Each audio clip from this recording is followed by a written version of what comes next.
Welcome to Fisher Webinars. The following is a recording of Conversions, More Threats or Opportunities, originally recorded on Tuesday, January 31st, 2017. Yes, today I'm gonna walk you through some examples of how we see conversions happening now and happening in future, and what it takes for a machine line to be repurposed, and who are in position to repurpose and how likely they are happening. Overall, I can say straightforward that this phenomena has only started, and in North America, in Europe, we will see lots of conversion projects in the future. This industry has spent billions of euros, dollars to assets, and not all has been strategically successful investments, so it makes sense to repurpose these assets to get value out of them. Of course, Latin America, China, Southeast Asia, there is no such asset base in other grades that could be repurposed so easily in terms of location and machine lines themselves. Okay, let's have a look of capacity first, how it has developed recently. I have 10 years annual capacity addition, and like we see here, this brown part and orange part of these bars are tissue and packaging, and they are responsible for growth, and printing and writing newsprint are decline grades. 2017 with this year will be a big year of growth. We list announcements. This is not our estimate. We have just listed announcement that this industry has made. So by announcements, it looks that there is lots of projects, and again, packaging and tissue are the major shareholders in the growth. And 2018 looks to be a growth year also. If we then go and have a look of these so-called problem grades, printing and writing, newsprint, communication papers, I would like to call them, and we can see that newsprint has been like in free fall. Actually, in North America, it has been even worse than in globally, but we will probably see this trend continuing, and same disease is put on other grades also. Uncoated wood-free over the 10 years term has been pretty steady, but recent years it has been a decline in this grade also. So I'm gonna show you some examples in Europe this time. In my previous presentations I was focusing more on North America, but now I'm focusing more on Europe. There are still amazing 278 machines all over the Europe, not in newsprint and printing and writing grades. Not all are suited for repurposing because of their location or size of assets. There are lots of assets that are simply too small and slow. I'm gonna show you more about this little later. But a lot of machines still. And in Europe scale, newsprint has been on 5% annual decline, and printing and writing approximately 3%. Europe has closed approximately, if I remember right, around 185 lines over the 10 years in these two major grades. Some of them has been repurposed, but not so many yet, but quite amazing number. Many of them are small, in Eastern Europe old, but still good amount of capacity has gone down in terms of number of lines. Here I have two graphs showing a containerboard, and containerboard is, like we all natural target for repurposing of your assets in suffering grades.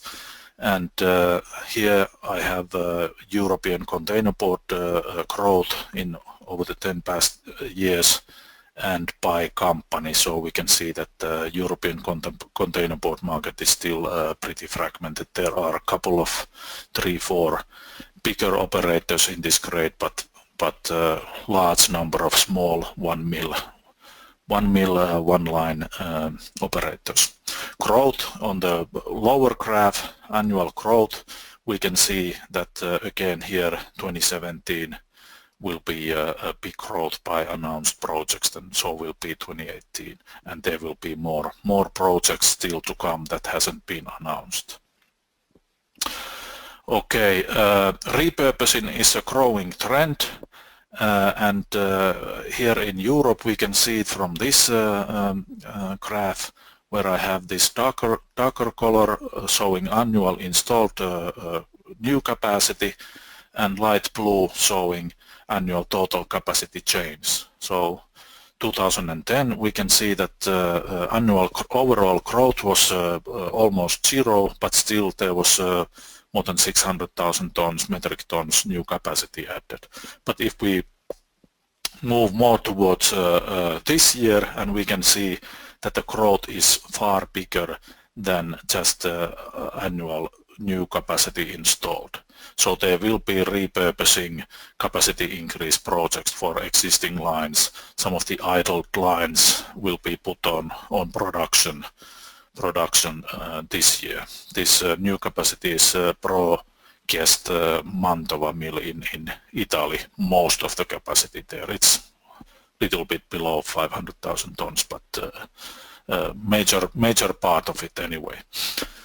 But repurposing of paper machines is happening everywhere. It's not all lines are to be repurposed on containerboard naturally, but major share will be, and in this presentation I'm focusing on containerboard conversions.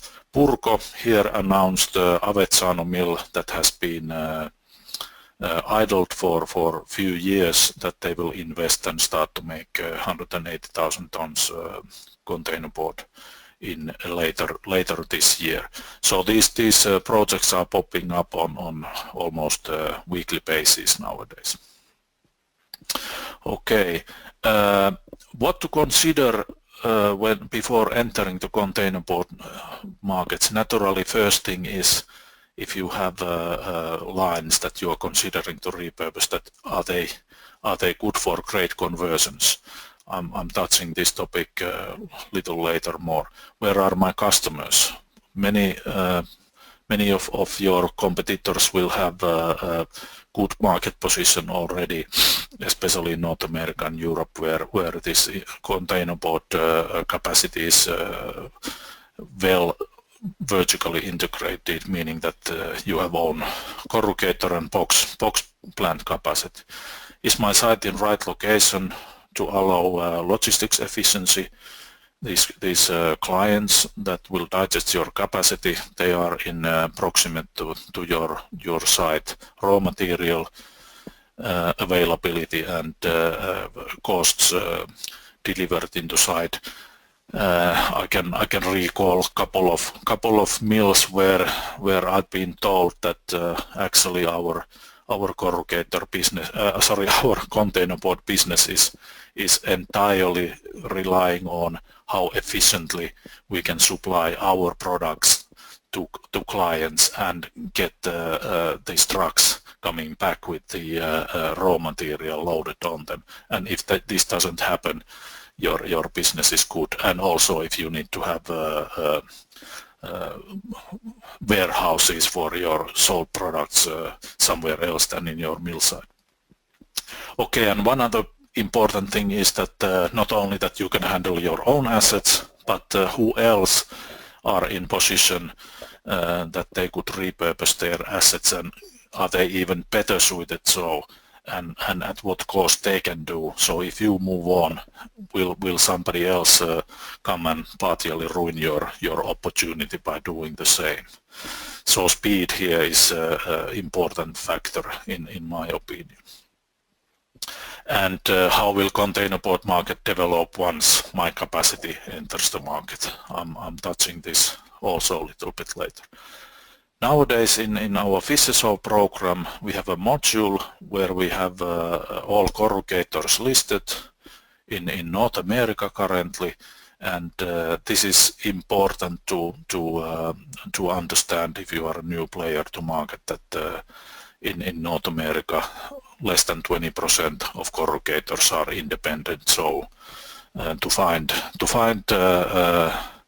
customers for your production or to start corrugating business on your own is kind of a needed thing. If we look history, globally 34 lines since 2007 has been converted to make containerboard, and overall more than 3 million tons. All but 4 lines are still operating in production. Some of the capacities what you see here are not the full capacities of these lines, but they are rather swing machines. They can do other grades too, and are still doing. But if we go towards the higher capacities here and Europe, we can see there is one very successful conversion, blue paper in Strasbourg. Here I have listed a couple of projects. This is a somewhat busy slide, but I try to explain you.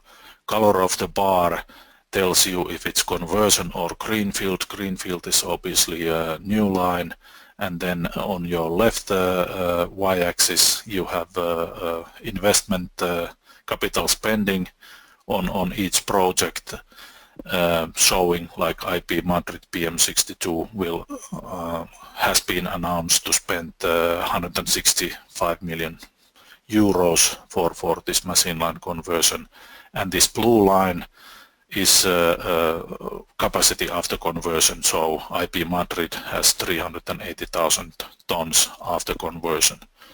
So by comparing these, you can see that greenfield projects are far more expensive than conversions. But it's also the level of conversion you make, like Burgo Avezzano announced 20 million spending for their project on PM2, and this is just absolutely minimum that this mill has to repurpose to make containerboard. So a lot of different type of machines can actually do containerboard grades, but at what cost and with what efficiency?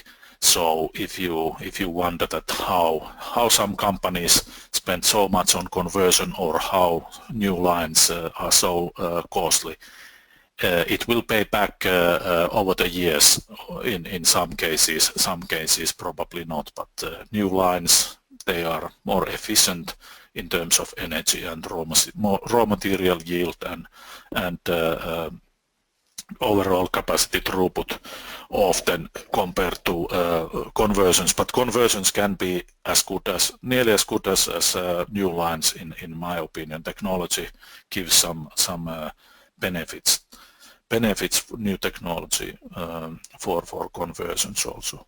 And here I have a cost curve where I have overall tonnage of European containerboard, 37 million metric tons. Width of each bar shows how much each machine line is producing, and how high each bar represents what is the overall costs. And here are costs divided on these factors what you see on right hand side. And these labeled lines are all lines that has been recently converted, so most of them are in first 2 quartiles of the overall production capacity.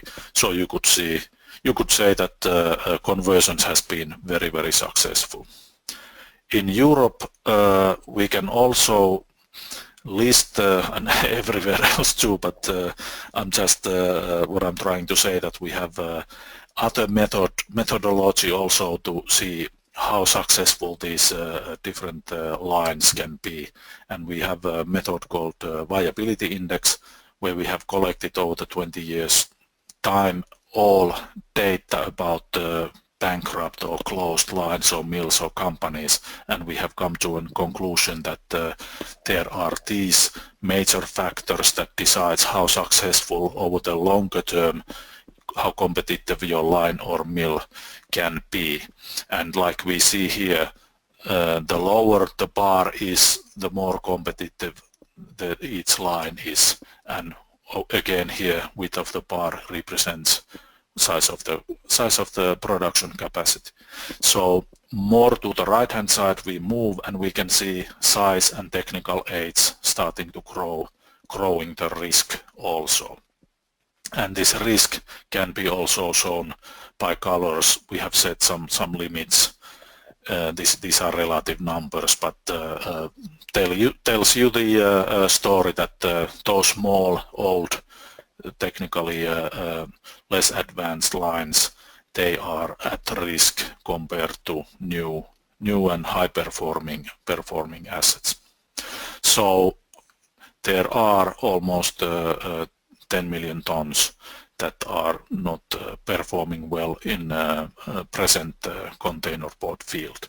But the problem is really that if we add new assets here, Greenfield or repurposed lines that are less risky and performing well, more lines can potentially fall out from the other side if market is not growing with the same pace.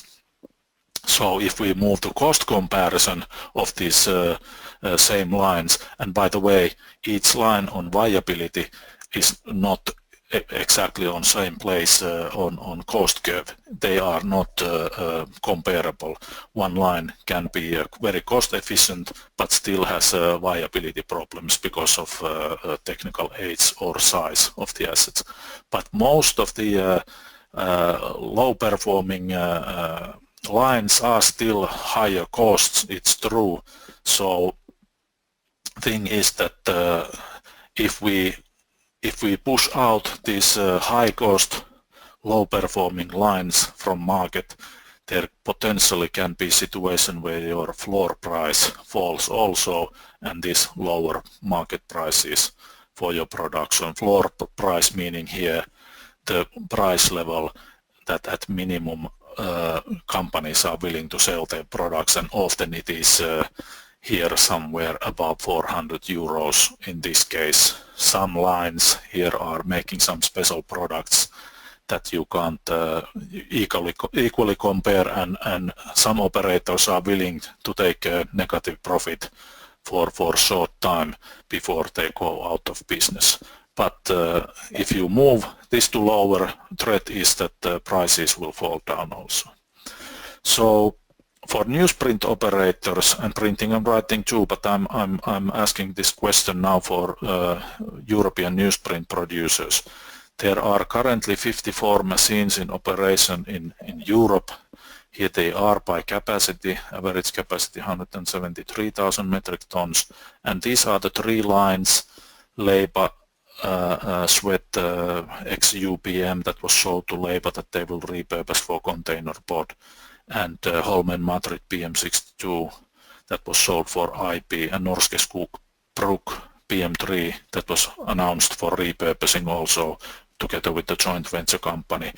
It was supposed to be repurposed for tissue, but actually this joint venture company withdraw from this project, so we don't know what really happens. But three lines this year minimum goes out of newsprint, and if we look what is the cost position of these three lines that goes out, and we can see that they are not very successful in newsprint, and for new asset like Madrid PM62, it perfectly makes sense that why to keep your assets in grade that you are not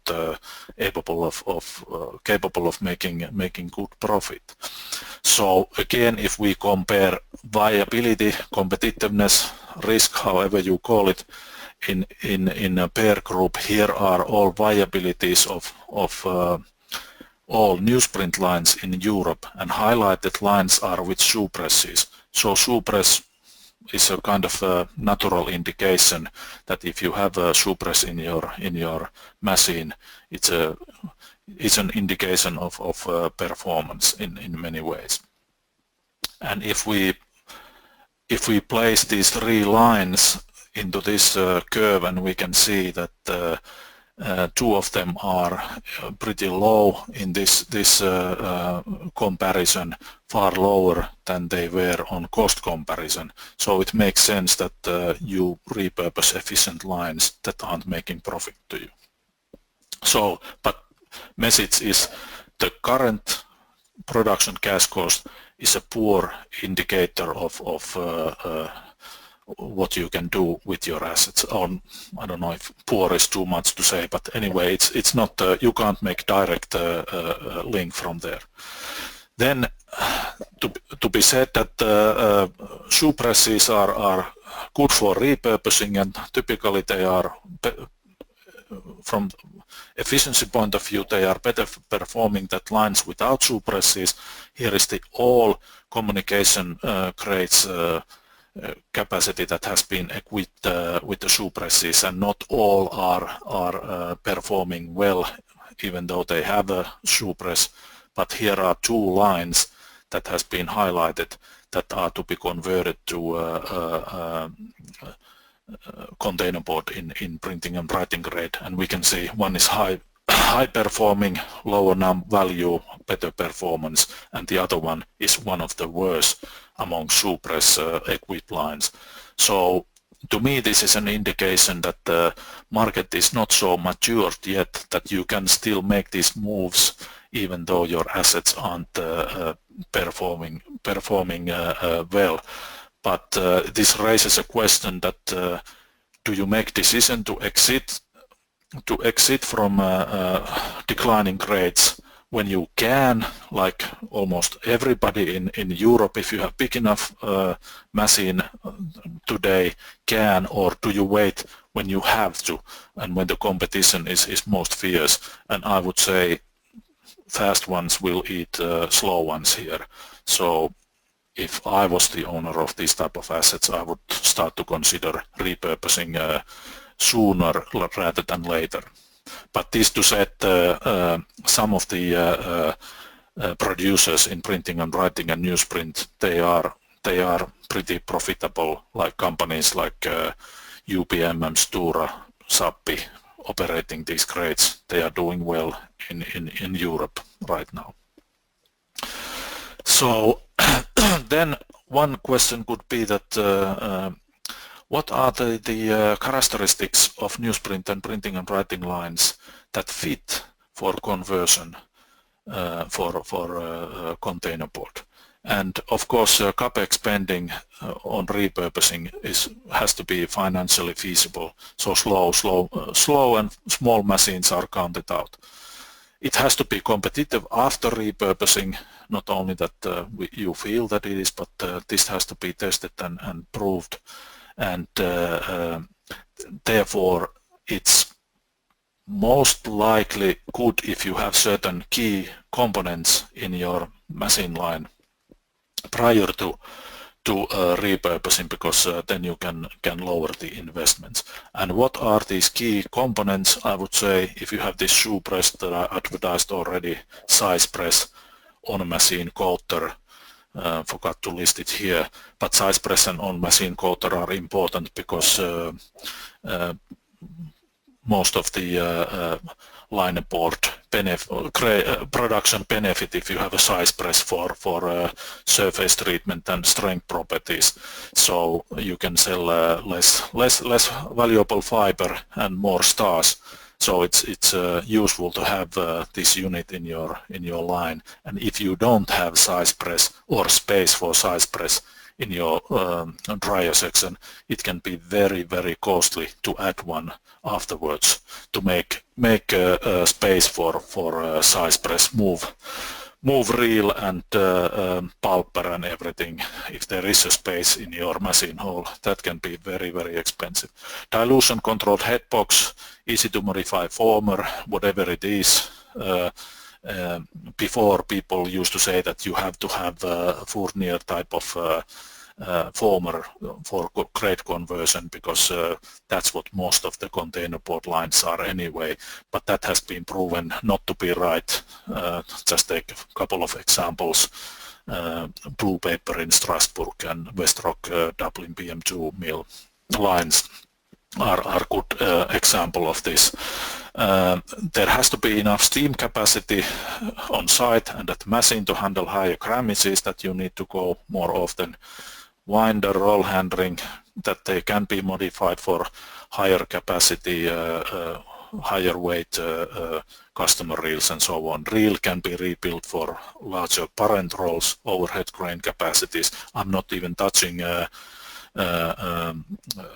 vedent repurposing needs here, because mostly that needs to be renewed from scratch anyway if you add OCC.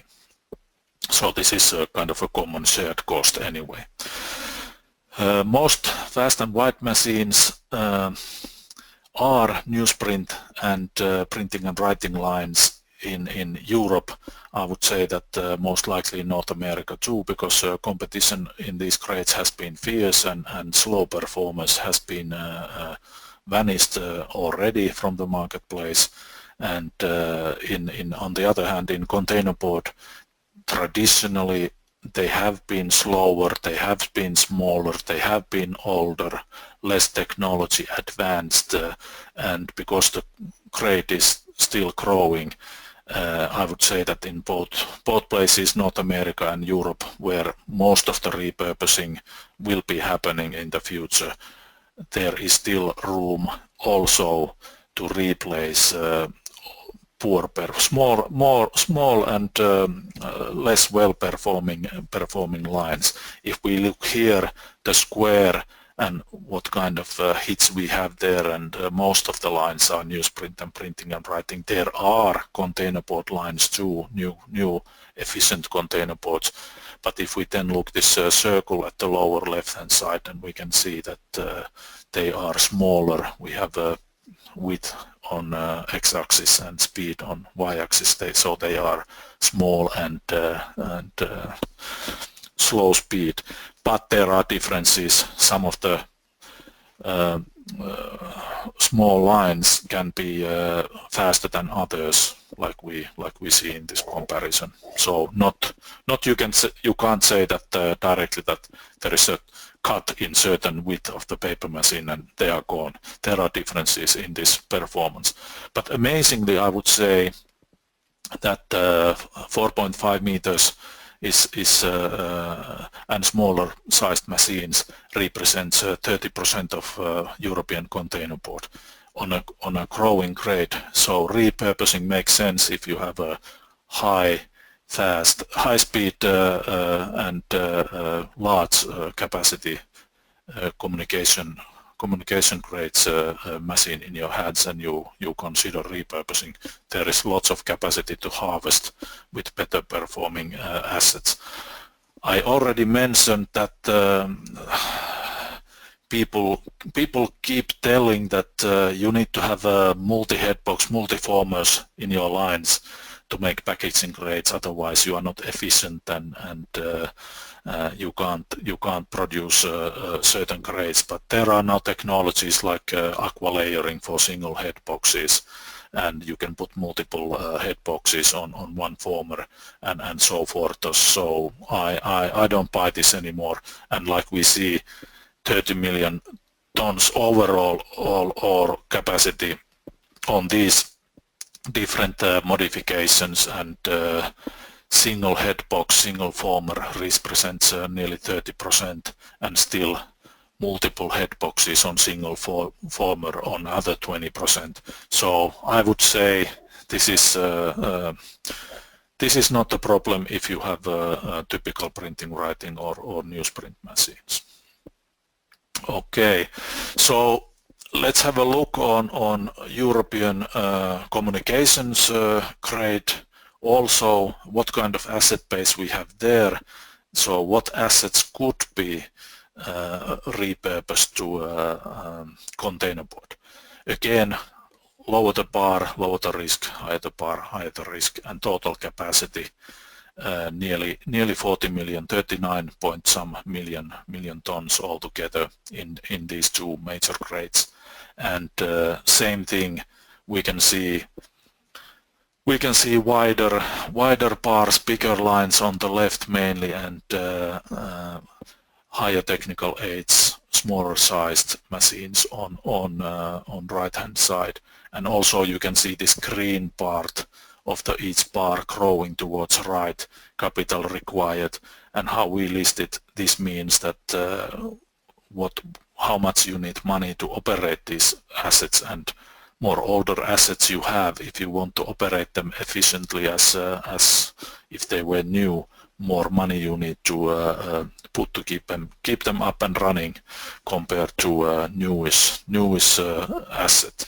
And same way we can list that who are winners and who are losers in terms of competitiveness. And there is also this one almost approximately 10 million tons, 1/4 of production that is low performing and most likely not suitable for repurposing. If we look with comparison of communication grades lines in Europe, and we can see same phenomena. This is by number of lines. The previous slide, I must remind you, was a total capacity. So capacity is here more on the bigger machines, definitely, but here I purposefully wanted to show that by number of machine, and Europe also in these grades have amazingly large number of small machines, mostly in Eastern and Southern Europe. And I would draw a line. This is always moving target, but I would draw a line somewhere where this orange box is, that where is the minimum size that you can't repurpose. And I would say we have corrugators that working with his suiting lines around trims for 4.5 meter, 4.6 meter. So there is your minimum machine width in my opinion.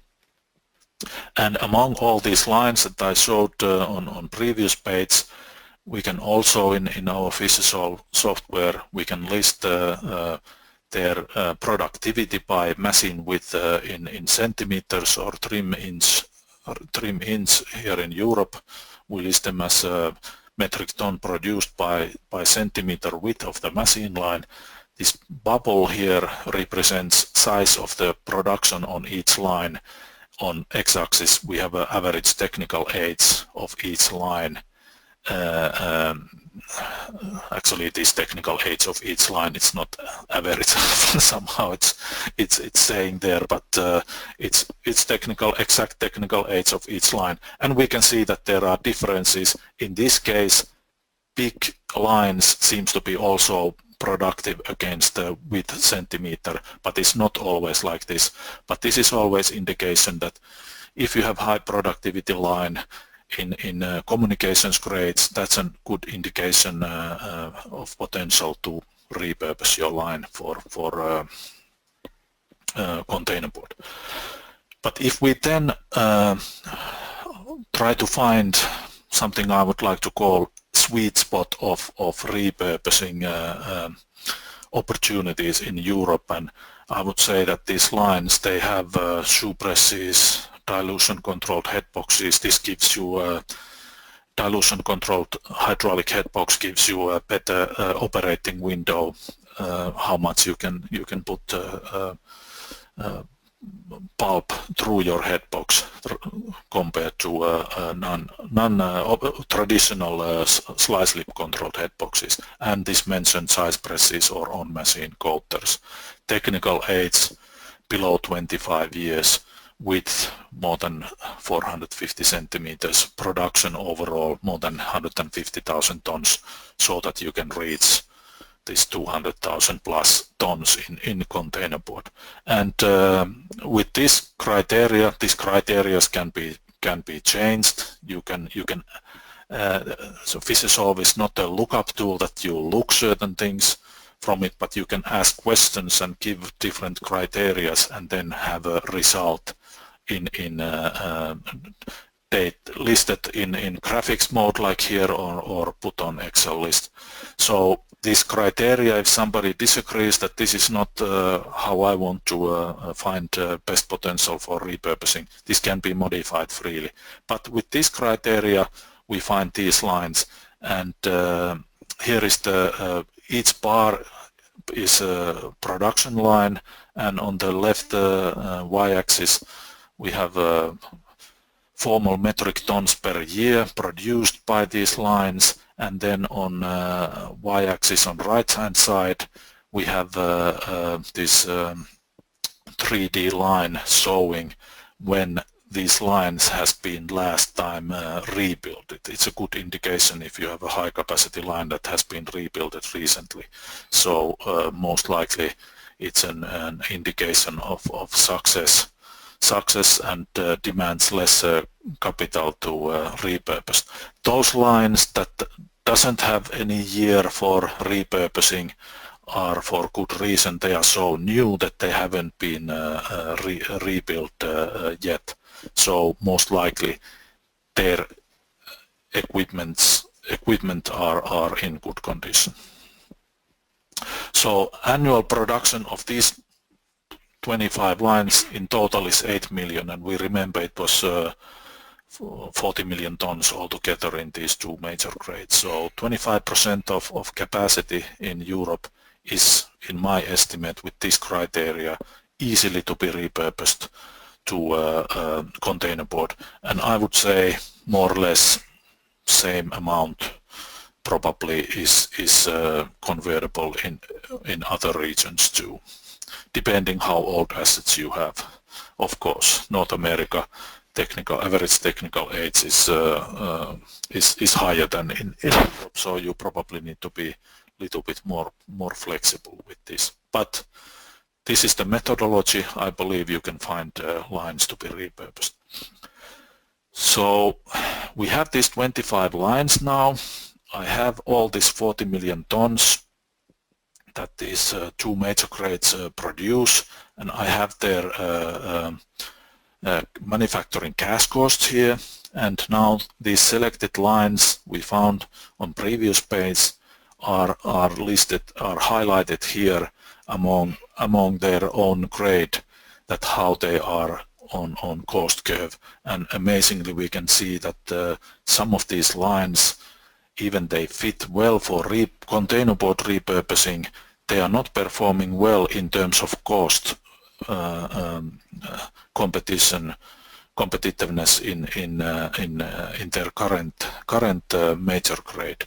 So I would say that some of those that are on a high cost side should rather fast consider repurposing, in my opinion. Newsprint and uncoated mechanical, we don't have anything here, and there is a natural reason. These lines typically don't have size press or on machine coater, which makes them less attractive in my opinion. But of course not all packaging grades requires size press, so they can be found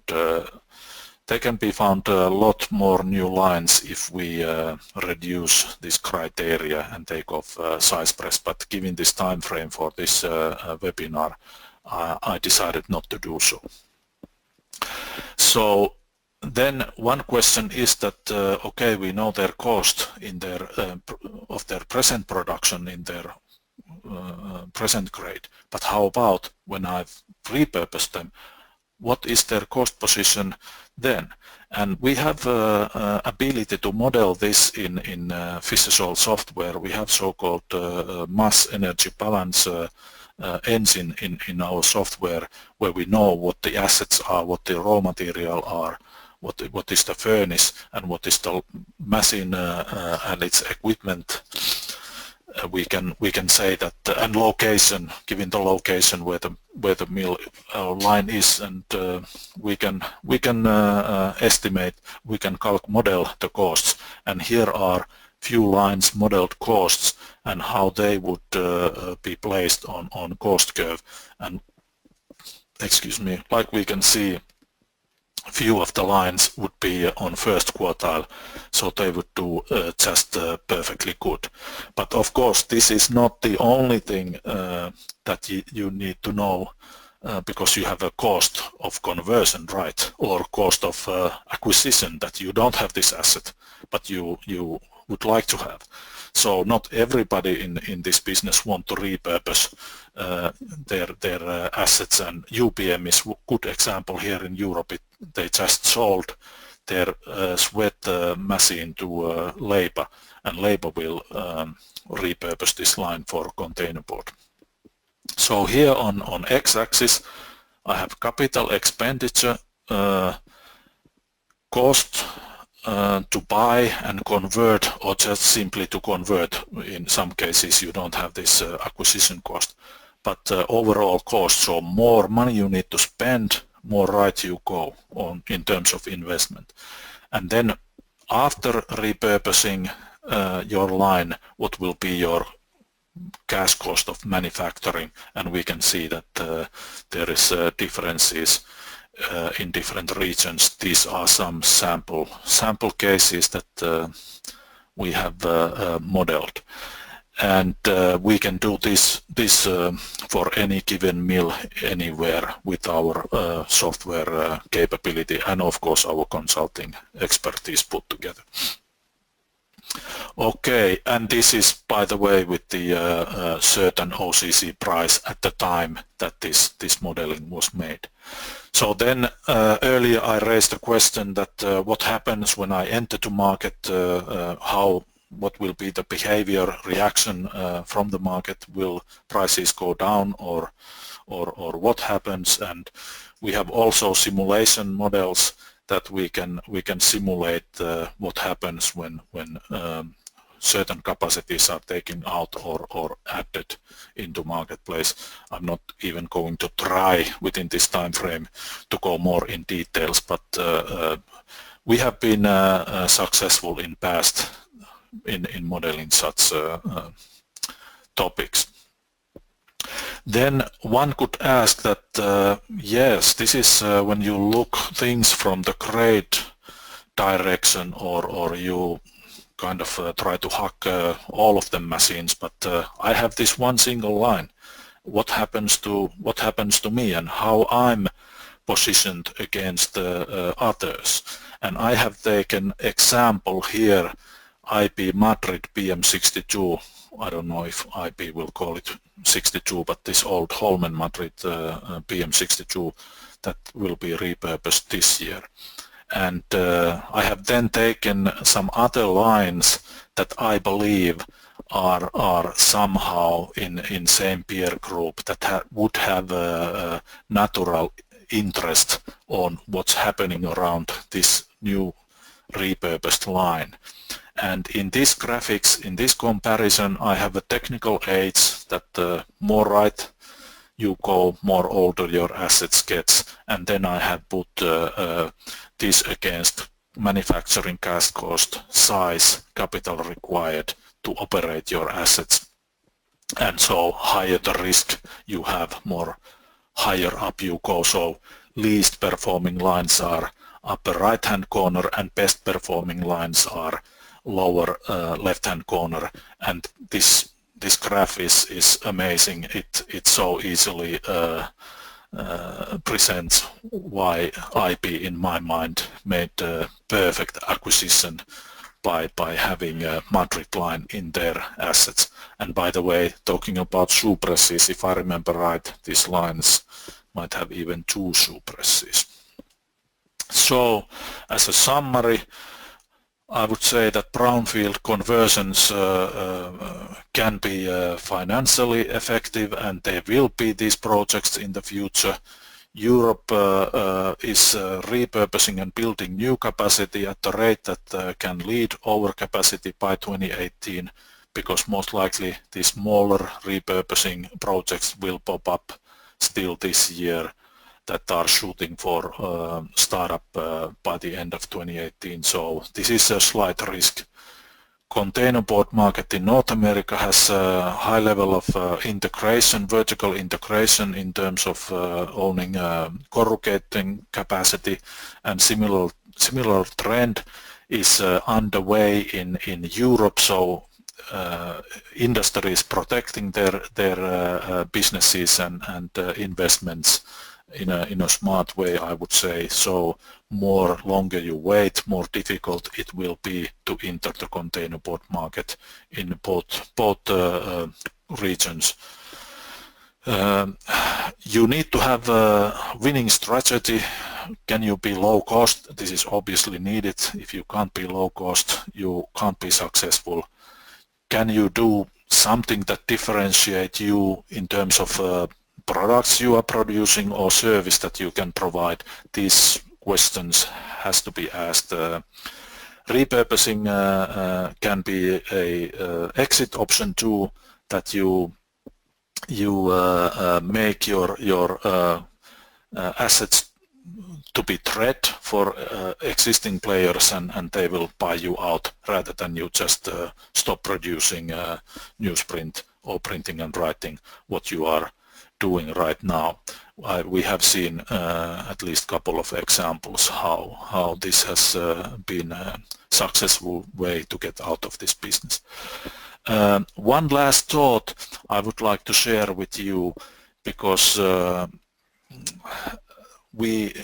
in this industry there has been lots of strategic decision making that has been found less good afterwards. It's always difficult to predict everything, like the speed iPad took over the newsprint paper and digital media overall.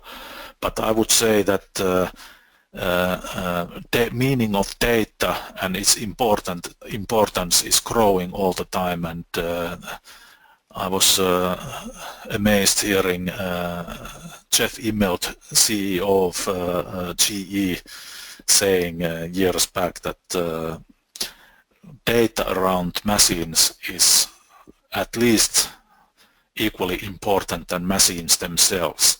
And I believe this is the fact, and therefore I would like to challenge you to think that is the data that you know enough to make good strategic decisions, or do you need to capture this data that you know you should know better but you don't know yet, and is even that enough, or is there data you don't know but you should know to make your important decisions? And I would like to say that answer to both of these questions is yes. Data really matters, and data can help you to make good decisions, and we at Fisher are ready to help you in all kinds of decision making processes to help you to win in this industry. Okay, this was all from my side. Thank you, everybody.